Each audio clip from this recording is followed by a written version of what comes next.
Muito bem, agora que a gente já conhece o classificador Naive Bayes, já sabe que a gente pode usar a teoria bayesiana para identificar um classificador mais provável, ou seja, a hipótese mais provável, seja esse classificador probabilístico ou não, como foi o caso que a gente viu sobre a árvore de decisão, certo?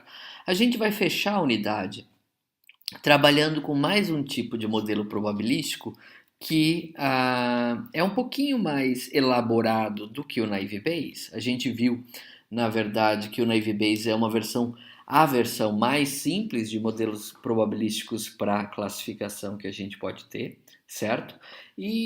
Na verdade existe um outro modelo chamado rede Bayesiana, que é o modelo gráfico probabilístico, que na verdade o Naive Bayes é uma rede Bayesiana, na verdade. Então, ele é um tipo específico de rede Bayesiana, mas a gente vai ver então que as redes Bayesianas podem ter formatos ou definições de distribuição de probabilidade um pouco mais elaboradas do que essa tão simples que a gente viu do Naive Bayes.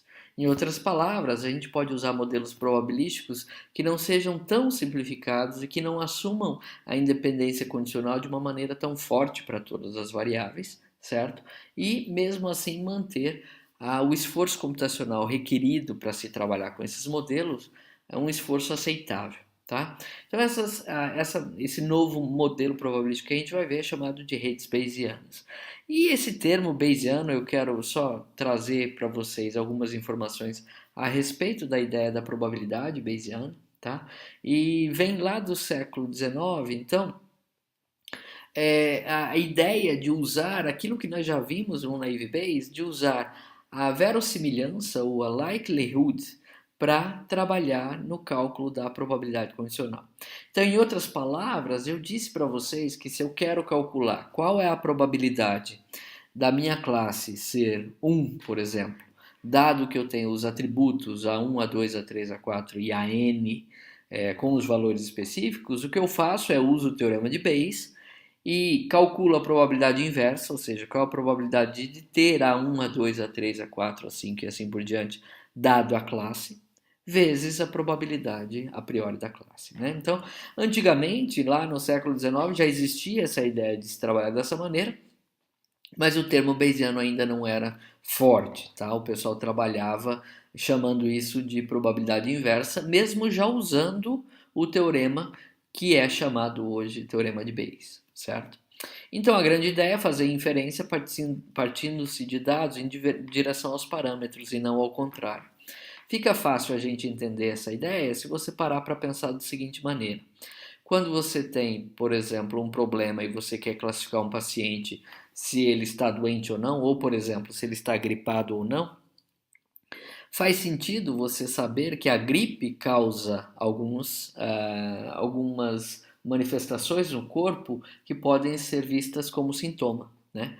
Então, quando você está gripado, a sua gripe pode causar febre, pode causar dor no corpo, pode causar coriza, pode causar cansaço e etc.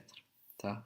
Mesmo sabendo então que a gripe causa tudo isso, quando a gente vai tentar aprender ou tentar realizar o treinamento de um classificador com base em dados históricos, mesmo sabendo que é a gripe que causa tudo isso, a gente não olha para os sintomas como sendo causa da gripe. A gente, na verdade, olha para pacientes que já tenham apresentado gripe, como a gente fez no exemplo do Naive Bayes. Então, você vai pegar todos os pacientes que têm gripe e vai ver que sintomas ou qual era a probabilidade daqueles sintomas aparecerem. E isso nos dá a ideia da probabilidade inversa, de que na verdade você está querendo ver qual a probabilidade desse sintoma aparecer, dado que eu já tenho a gripe, certo? Então a probabilidade dos sintomas é que vai acabar sendo calculada, né? Porque é a verossimilhança da probabilidade de você ter gripe ou não. Eu vou voltar nos slides porque vai ficar mais fácil você entender isso que eu estou falando se eu der o exemplo olhando para aquilo que a gente fez do Naive Bayes. Então vejam só, se a gente olhar o cálculo do Naive Bayes com base no nosso teorema de Bayes, vocês sabem que se eu quero calcular a probabilidade de A dado B, então a probabilidade do cara ter gripe, dado que ele apresenta esses sintomas, eu vou lá e vejo qual a probabilidade dos sintomas terem aparecido em pacientes anteriores que tinham gripe, né? Então é por isso que tem essa inversão. Eu quero saber qual a probabilidade de um paciente novo ter gripe, dado que ele tem esses sintomas. Então eu vou nos meus dados que estão aqui, olha, qual a probabilidade desses sintomas terem aparecido, dado que o paciente já tinha gripe. Por isso que a gente usa essa história de probabilidade inversa, tá? Então, e é por isso que a verossimilhança está presente no teorema de Bayes e é usada no momento do cálculo da classificação, tá? Muito bem, esse termo bayesiano ganhou força a partir da metade do século passado, e as redes bayesianas podem ser consideradas então como métodos probabilísticos bayesianos, tá? Que tem como base o formalismo probabilístico, buscam a automatização do raciocínio e permitem isso que a gente já trabalhou aqui no Naive Bayes, das condições de incerteza, então eu dou uma classificação com uma dada probabilidade, certo? E uma coisa interessante de se fazer é que, trabalhando com uma rede bayesiana, você pode representar ou tentar fazer a classificação mesmo que você não conheça o valor de todos os atributos. Como a rede bayesiana tem essa história do conhecimento a priori, se você não souber tudo sobre aquele paciente novo que você quer classificar, ainda assim você consegue estimar a classificação final. Tá? Então, você vai ter, na verdade, numa rede bayesiana como se fosse um conjunto de proposições com grau de certeza e você faz um condicionamento da probabilidade de um evento a partir de um conhecimento a priori, que é o que a gente já comentou do Naive Bayes. E isso fica claro e não é surpresa, porque o Naive Bayes é um tipo de rede bayesiana, certo? Bom, só para deixar mais claro também por que a gente fala quando a probabilidade é bayesiana ou não é bayesiana ou é frequentista, então a grande força ou a grande diferença que a gente tem nos modelos bayesianos é essa base ou considerar conhecimento a priori. Então, quando você está trabalhando num modelo frequentista, você quer saber, por exemplo, qual a probabilidade de se obter um valor 5 ao se arremessar um dado, né? Então, a probabilidade de x ser igual a 5. Se você estiver trabalhando numa visão bayesiana, você, para resolver o mesmo problema, vai tentar inserir conhecimento a priori nisso aí. Então, por exemplo, qual é a probabilidade de se obter um valor 5 ao se arremessar um dado com a face 2 mais pesada do que as outras? Então perceba que a probabilidade bayesiana, ela traz essas informações extras no momento de fazer o cálculo. Então ela fala, olha, qual a probabilidade do x, quer dizer, da saída do dado ser 5, dado que eu conheço alguma coisa, um valor y aqui é alguma informação que eu tenho. Então eu estou condicionando isso a alguma outra coisa, certo? Enquanto que na probabilidade frequentista você não condiciona, você assume sempre aquela tradicional sentença em mesmas condições de temperatura e pressão e etc, tá? Que não deixa de ser um conhecimento a priori, mas ele na verdade não impacta na hora de se fazer esse cálculo, tá bom? Essa é a grande, então, diferença da visão frequentista para a bayesiana. O conhecimento a priori é estático na frequentista e ele é dinâmico na bayesiana, certo?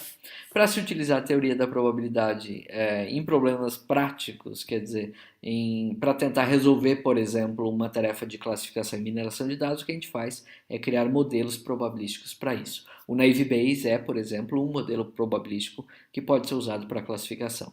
As redes bayesianas, em geral, são modelos probabilísticos gráficos e que têm como base a probabilidade bayesiana, certo? Uma grande vantagem de se usar uma rede bayesiana é porque ela pode ser vista ou pode ser representada como uma ferramenta gráfica. E essa ferramenta gráfica é representada por um grafo acíclico e direcionado, nós já vamos ver um exemplo aqui, tá? Você consegue fazer inferência nesse grafo com menor complexidade computacional se você explora as relações de independência entre as variáveis. E aqui começa a fazer sentido a ideia de que o Naive Bayes é uma rede bayesiana. O Naive Bayes é uma rede bayesiana em que ele explora ao máximo a independência condicional das variáveis. Então, percebam que a rede bayesiana que tenha o máximo de independência condicional entre todas as variáveis é o próprio naive Bayes. Mas nem sempre, nós conversamos já há pouco sobre isso, nem sempre, num caso prático real, todas as variáveis são condicionalmente independentes entre si, dada a classe. E quando isso não acontece, você pode ter um modelo, uma rede Bayesiana, então, um pouco menos simplificada do que o naive Bayes. Tá? Ela permite interpretação causal e visual.